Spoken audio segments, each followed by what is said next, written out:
ओम नमः शिवाय। सभी व्यूअर्स को धन्यवाद है। और मेरी ओर से सबको आने वाले जो होली का जो त्यौहार है, बहुत बहुत शुभकामनाएं। इस महीने जो है वो 24-25 मार्च को होली का दहन है। मतलब 24 की रात को और फिर 25 को जो है वो रंग बिरंगी होली है, बड़े उत्साह से मनाई जाती है। और ईश्वर करे आपके जीवन के जो रंग चले गए थे वो सब पुनः आपको प्रवेश करें और आपका जीवन उत्साह और उमंगों से भर जाए। तो 24-25 की होली है, उसकी ठीक उसी समय क्या है कि चंद्र ग्रहण भी पड़ने वाला है। हालांकि वो भारतवर्ष में दिखाई नहीं देगा, लेकिन फिर भी आपको इस बात को थोड़ा सा मैं बता दूंगी। अलग से एक वीडियो बनाऊंगी उस पर, चंद्र ग्रहण के लिए कैसा आपको प्रभाव है और किन लोगों के लिए ये थोड़ा सावधानी का समय है। ग्रहण ज़्यादातर अच्छे नहीं होते, विशेष तौर से जो चंद्र ग्रहण या सूर्य ग्रहण दोनों ही प्रभावित करते हैं आपके जीवन को, कहीं ना कहीं थोड़ा सा आपको सचेत करते हैं। अब इसके साथ साथ कुछ चीज़ें इस महीने विशेष होने वाली हैं जो मैंने बता दी हैं। सामान्यतः जो लंबे समय तक जो ग्रह जहाँ चल रहे थे वैसे ही चलेंगे। जैसे कि आपको पता होगा, गुरु मेष राशि में चल रहे थे अप्रैल तक, वैसे ही रहने वाले हैं। राहु मीन राशि में चल रहे हैं, केतु कन्या राशि में चल रहे हैं और शनि जो है वो कुंभ राशि में चल रहे हैं। लेकिन ये अस्त थे, अब ये इस महीने उदय अवस्था में आ जाएंगे। इसमें जो मतलब अपनी राशि जल्दी जल्दी बदल देते हैं, सबसे पहले उसका जिक्र करते हैं। सूर्य जो है, चंद्र क्या है कि ये वैसे सूर्य चंद्र जो है वो मतलब ऐसे हैं कि जिसमें आपको जीवन भर कहीं ना कहीं प्रभावित करते हैं। 14 तारीख तक तो ये कुंभ राशि में रहेंगे, उसके बाद 15 से मीन राशि में आ जाएंगे। मंगल जो है मकर राशि में अपनी उच्च राशि 15 मार्च तक है, उसके बाद फिर ये कुंभ राशि में प्रवेश करेंगे। बुध 7 मार्च तक रहेंगे कुंभ राशि में, फिर वो मीन राशि जो कि उनकी नीच राशि है उसमें प्रवेश करेंगे। शुक्र 7 मार्च तक अपने कुंभ में है, उसके बाद फिर इनकी जो उच्च राशि मीन में प्रवेश करेंगे।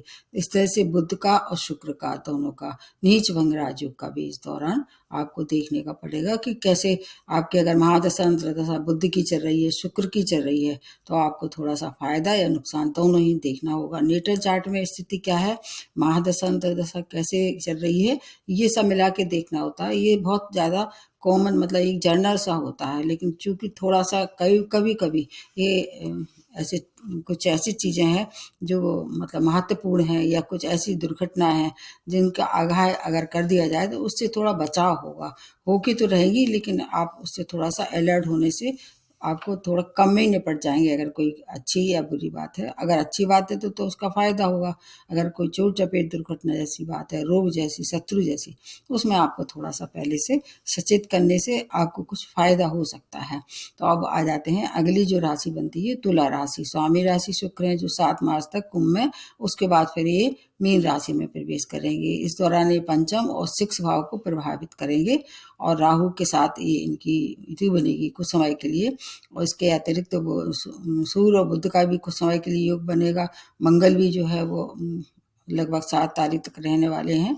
आपके नेटर चार्ट में मंगल और सूर्य बहुत अच्छी भूमिका नहीं निभाते हैं तुला राशि में, तो मंगल के लिए ऐसा कह सकते हैं कि 15 मार्च तक आपको थोड़ा सा उनका मकर राशि में रहेंगे, उसका लाभ मिलेगा, क्योंकि मकर राशि आपके लिए कारक ग्रह मानते हैं। शनि जो है आपके लिए कारक है, इसलिए उसका फायदा होगा। आप 6 और 5th भाव को है, तो 5th भाव में तब तक रहेंगे तो शिक्षा संतान की संबंधित कोई परेशानी थी उससे बचाव करेंगे। उसके बाद फिर जैसे ही अपनी राशि बदल के 6 भाव में आ जाएंगे तो आपके लिए रोग ऋण शत्रु उनसे बचाव होगा। ऋण का लेना देना अगर आपने पहले से प्लानिंग की थी, हो सकता है इस दौरान अप्रूव हो जाए, शत्रु शांत हो जाएंगे। लेकिन वैवाहिक जीवन में कुछ मतभेद हो सकता है, उस पर आपको काम करना चाहिए। व्यापारियों के लिए समय बहुत अच्छा है। यात्राएं जो करते हैं वो सुखद रहने वाली है। बॉस में मतलब कैरियर से कोई जुड़ी हुई कोई परेशानी थी वो दूर होगी। आर्थिक स्थिति इस दौरान मजबूत होगी और आपकी विदेशी अगर व्यापार कर रहे थे, एक्सपोर्ट इम्पोर्ट जैसे, उस व्यापार से धनागमन होगा। अध्यात्म में रुचि होगी। विद्यार्थियों के लिए हायर एजुकेशन के लिए समय अत्यंत श्रेष्ठ है। अगर चाहें तो विदेश या अपने घर से दूर जाकर हायर एजुकेशन का फायदा ले सकते हैं। अगर भूमि वाहन का सौदा कहीं से आपने तय किया था, अब तक उसकी फाइनलाइज नहीं कर पा रहे थे, ये समय उसके लिए अच्छा है। आपको स्टॉक मार्केट जैसी चीज़ों से फायदा हो सकता है। आपकी सुख समृद्धि में वृद्धि होगी। माता का स्वास्थ्य भी उसमें भी सुधार होगा। कुल मिला के है कि तुला राशि वालों के लिए मार्च का महीना काफ़ी अच्छा दिखाई दे रहा है। थोड़ा सा हेल्थ शुरू में खराब होगी, उसके बाद फिर उसका भी उपचार कराएंगे तो उसमें भी लाभ होगा। अपने वैवाहिक जीवन पर थोड़ा सा काम करना होगा। फिर आपका जो मार्च का महीना बहुत सुखद रहने वाला है। कोई परेशानी है भी तो आपको दुर्गा जी के सामने घी का दीपक जलाएं, फिर हर समस्या का समाधान होगा। शनि मंत्र करते रहें। उसके बाद जो अगली राशि बनती है वो है वृश्चिक राशि। स्वामी राशि मंगल हैं और ये अपनी आपकी उच्च राशि में ही चल रहे हैं लगभग आधे महीने तक, तो आपको पूरा फायदा देंगे। उसके बाद ढैया आपके ऊपर चल रहा है, सस नामक जो पंच महापुरुष है उसका आपको लाभ मिल रहा था, वो इसकी एक दृष्टि कहाँ पड़ रही है आपके कैरियर पे।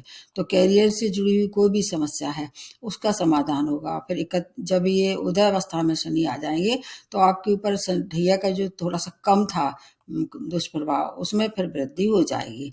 जैसे कि चौथे भाव में चल रहे हैं, जिस भाव में शनि बैठते हैं उस भाव की वृद्धि कर देते हैं, तो आपके लिए भूमि वाहन के सुखों में तो वृद्धि होगी, लेकिन माता से की हेल्थ खराब हो सकती है या मन थोड़ा सा बेचैन हो सकता है। चौथा भाव मानसिक क्लेश का भी है, आपको मानसिक कष्ट हो सकता है। लेकिन आपके लिए कुछ चीज़ें बहुत अच्छी हैं। जब तक मंगल उच्च राशि में है आपके व्यक्तित्व में आकर्षण होगा, मेहनत का पूर्ण फल मिलेगा और आपकी वाणी जो है वो उसको थोड़ा सा क्रोधित कर सकते हैं, तो उस पर आपको नियंत्रण रखना पड़ेगा। व्यापारियों के लिए समय बहुत उत्साह भरा है और आपको वृद्धि होगी, उन्नति भरा समय है, धनागमन होगा। प्रेम में आपको या कैरियर में किसी भी क्षेत्र में भ्रम ना आने दें। भ्रम क्योंकि अभी क्या है, राहु केतु की भी पोजीशन बहुत अच्छी नहीं चल रही आपके लिए। तो आपके लिए अगर कोई ऐसी स्थिति बन रही है जहाँ अनिर्णय की स्थिति बन रही है, किसी से विचार विमर्श करके फिर बड़े निर्णय लें। मित्रों से व्यवहार अपना मित्रवत रखें। जैसे मैंने बताया, क्रोध ना करें किसी से भी। संतान की हेल्थ की केयर करनी होगी, और लेकिन संतान की समस्या और जैसे थी कैरियर में है या उनका कोई काम अटक रहा था उसमें ये काम मतलब बन जाएगा, समाधान मिलेगा। अपने बॉस से भी तू तड़ाक ना करें, उनसे मिल के चलें। भूमियान का अगर आपको कहीं कोई काम करना है, निपटाना है, तो आपको कुछ डेट बता देते हैं, जैसे 6, 7 और 8 इन डेट को अगर फाइनलाइज करते हैं तो आपके लिए फिर ज़्यादा अच्छा रहने वाला है। इसके अलावा कोई नया वाहन लेना चाहते हैं तो उसके लिए भी समय 6, 7, 8, 9, 10 ये डेट बहुत अच्छी हैं। कोर्ट केस में अगर कहीं से इन्वॉल्वमेंट था, इस समय कोशिश करेंगे तो आपके पक्ष में निर्णय हो जाएगा। विदेशी यात्राएं और विदेश से अगर कहीं कोई कनेक्शन था, धनागमन भी होता दिखाई दे रहा है। आपके लिए अगर महिला है और गर्भवती महिला है, वहाँ थोड़ी सी सावधानी रखनी पड़ेगी। वैवाहिक जीवन भी मतभेद भरा हो सकता है, उनसे क्रोध ना करें, भ्रम ना आने दें, तो फिर आपके लिए समय ठीक ठाक हो सकता है। धन के लिए कोई विशेष परेशानी नहीं है। हेल्थ की केयर आपको भी करना चाहिए स्वयं की। कोई भी परेशानी है तो आपको हनुमान जी की शरण में जाएं, और इसके अतिरिक्त जैसे अभी छाया दान करते थे ढैया के लिए, वैसे ही करते रहें। उसके बाद नेक्स्ट जो बनती है वो धनु राशि। स्वामी राशि बृहस्पति है, अच्छी स्थिति में है इस समय, और आपके लिए बहुत अच्छा शुभ समाचारों के साथ, क्योंकि कारक भाव में भी विराजमान है। शिक्षा का, संतान का, शेयर मार्केट का, प्रेम प्रसंग का, इन सब चीज़ों के लिए अगर अगर कोई परेशानी थी, कोशिश करेंगे तो आपका पूरा फेवर करेंगे ये, क्योंकि ये नैसर्गिक रूप से शुभ ग्रह है। आपके तो स्वामी राशि हैं, ऊपर से आपके ऊपर से साढ़े साथी का भी प्रभाव पूरी तरह से समाप्त हो चुका है। वैवाहिक योग थे, वैवाहिक इच्छुक थे, विवाह करा सकते हैं। वैवाहिक जीवन में अगर कोई परेशानी आ रही थी वो दूर हो जाएगी। भागवर्धक समय है, धनागमन होगा, बचत भी होगी, सबसे अच्छी बात है। रुका हुआ धन प्राप्त होगा। स्वास्थ्य में कहीं से कोई परेशानी थी तो उसमें भी सुधार होगा। चूँकि बुध जो है आपके लिए कारक नहीं होते हैं, इसलिए जब वो नीच राशि में आ जाएंगे वहाँ आपको थोड़ा सा इन्वेस्टमेंट नहीं करना है, क्योंकि बुध व्यापार के लिए जाने जाते हैं। अगर आप व्यापारी हैं, अगर इन्वेस्टमेंट करना चाह रहे थे, व्यापार में वृद्धि करना चाह रहे थे, मतलब पूंजी ज़्यादा ना फंसाएं, सोच समझ के अगर करते भी हैं तो किसी से सलाह ले लें। लेकिन अगर आप अध्यात्म की दुनिया में आपकी अच्छी पकड़ है, पहचान है या वहाँ रुचि है, तो उसमें आपके लिए समय बहुत अच्छा है। गुप्त विद्याओं में जैसे एस्ट्रोलॉजर हैं या ऑकल्ट साइंस में, या इस तरह से कोई आपको गुप्त विद्या में रुचि थी, उसमें आपके लिए समय बहुत अच्छा बना हुआ है। चेंज ऑफ प्लेस भी हो सकता है, अगर कोशिश करेंगे तो आपकी मनचाही जगह आपको सीट मिल सकती है। आपके लिए बिजनेस में पार्टनरशिप थोड़ा सा अगर करते हैं तो किसी से मतलब पहले उसको देख कर रख लें, अन्यथा वहाँ आपकी हो सकता है कि संबंध बिगड़ जाएँ। तो 2 चीज़ों के लिए आपको ध्यान रखना होगा, एक तो पार्टनरशिप पे और माँ के हेल्थ की भी खराब हो सकती है। लेकिन भूमि-बान के सुखों में अगर कोई मतलब व्याधि आ रही थी, व्यवधान आ रहा था, वो दूर हो जाएगा। आपको क्या करना है, स्वयं पीले वस्त्र धारण करें और जब आप नहाते हैं तो उसमें 1 चुटकी जो है हल्दी मिला के, वो जो पीला हल्दी मिला जल है उससे स्नान करें। दोबारा फिर स्वच्छ जल से भी स्नान कर सकते हैं, क्योंकि आपके लिए जो स्वामी राशि है उनको प्रबल करना बहुत ज़रूरी है। आप अगर गुरु की छत्र छाया में रहते हैं तो आपकी हर समस्या का समाधान भी होगा। अब उसके बाद नेक्स्ट जो बनती है वो है मकर राशि। स्वामी राशि शनि है, 7.5 का अभी आप पे भी दौर चल ही रहा है। जाते जाते शनि धनी बनाएंगे, सेकंड भाव में है और ये अब उदय अवस्था में आ जाएंगे, तो धन की बचत होगी आपके लिए। और शुक्र कारक हैं, ये आपको उच्च अवस्था में आके पूर्णतः जो है जो जो आपको शुभता नहीं मिल रही थी अब तक, वो मिलना शुरू हो जाएगी। वैसे तो भाग्येश बुध भी हैं, वो भी नीच अवस्था में आ जाएंगे, उसमें थोड़ा सा आपको बीच बीच में परेशानी देंगे।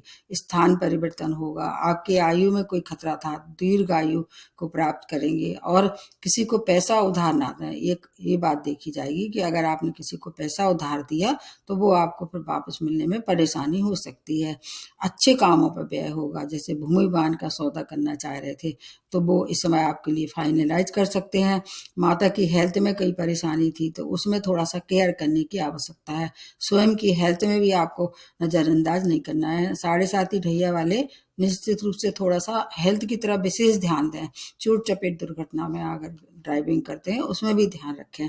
कैरियर में मान सम्मान की प्राप्ति होगी और आपको पार्टनरशिप में अगर पहले से कोई परेशानी थी या मतभेद चला रहा था, इस समय उसको तूल ना दें, वहीं उसको सुलह समझौता से निपटा लें।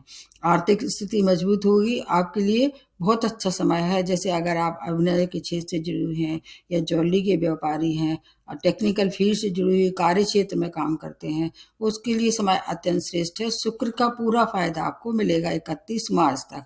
आपके सुख साधन में वृद्धि के साथ साथ आपके संतान से संबंधी कोई परेशानी थी वो भी दूर हो जाएगी, वहाँ से शुभ समाचार प्राप्त होंगे। शेयर मार्केट से अगर इन्वेस्टमेंट करते हैं, वैसे तो जिन पर ढैया 7.5 है अभी नहीं करना चाहिए, एकदम पैसा नहीं फंसाना चाहिए। अगर करना ही पड़े तो छोटे रूप में करें उसको, तो फिर आपके लिए फिर समय उतना खराब नहीं है। शनि जो है वो आपको काफ़ी कुछ सौगातें देंगे।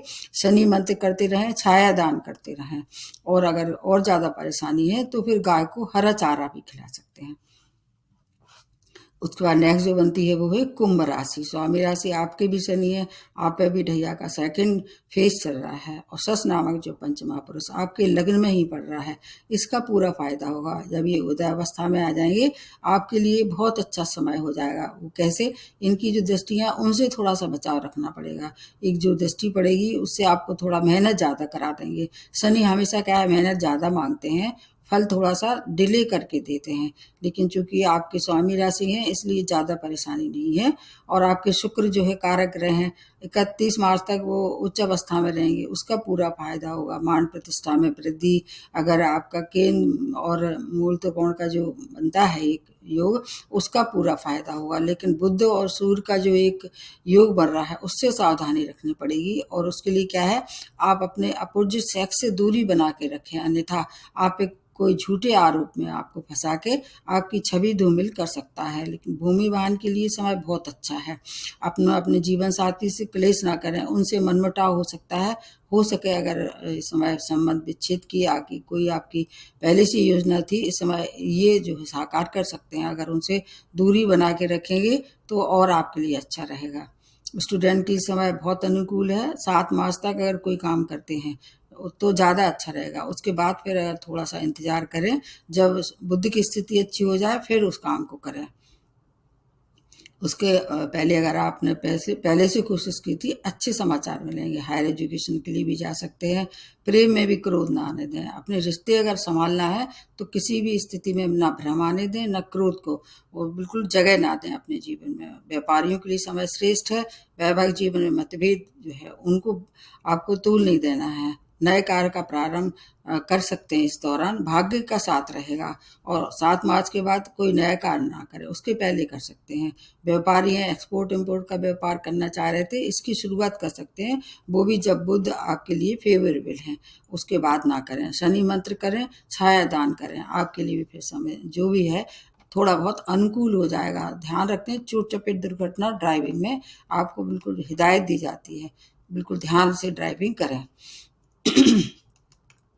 उसके बाद आ जाते हैं मीन राशि। आपके स्वामी राशि हैं, आप पे भी अभी 7.5 का प्रथम फेज चल रहा है। आपके 12th भाव में है शनि आपके लिए, लेकिन कारक जो ग्रह हैं वो आपके लिए बृहस्पति है। आपको पूरी तरह से रक्षा कर रहे हैं, रक्षा कवच की तरह काम करने वाले हैं।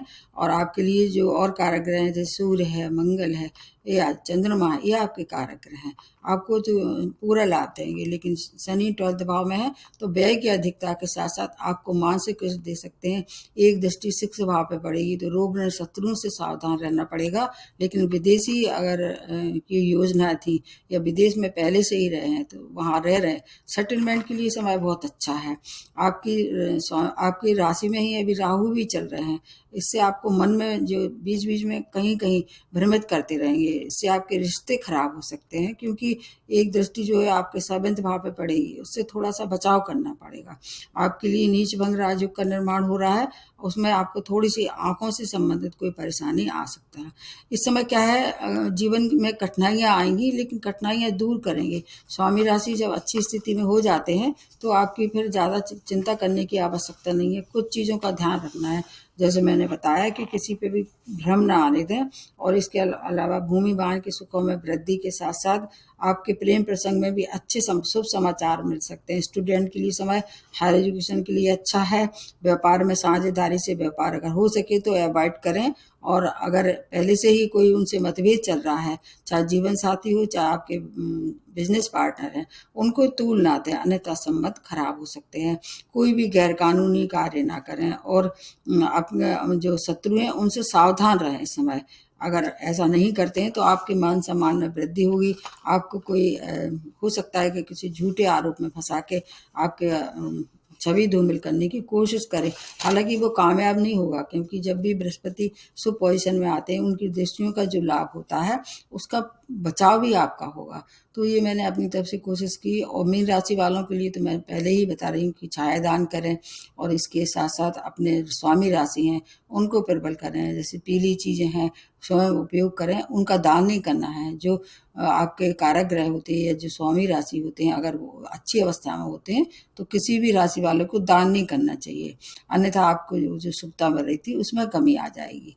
तो ये मैंने अपनी तरफ से थोड़ी कोशिश की। मार्च का महीना कैसे जाने वाला है, और अगर फिर भी कोई परेशानी है तो आप मेरे को कमेंट बॉक्स में इसको और लिख सकते हैं। और मेरा एक जो नया चैनल मैंने शुरू किया है, उसमें बहुत छोटी छोटी सी टिप्स हैं और बहुत शॉर्ट हैं, वो उनको अवश्य देखें। विशेष तौर से जैसे नौकरी के लिए, विवाह के लिए, या आपके हेल्थ के लिए, या आपके वास्तु दोष कहीं आ रहा है, उन सब के लिए उपयोगी सिद्ध हो रहे हैं। बहुत लोगों को उससे उसका फायदा हो रहा है। अगर आप चाहें तो उसको देख के और सब्सक्राइब भी कर सकते हैं। नमस्ते और धन्यवाद।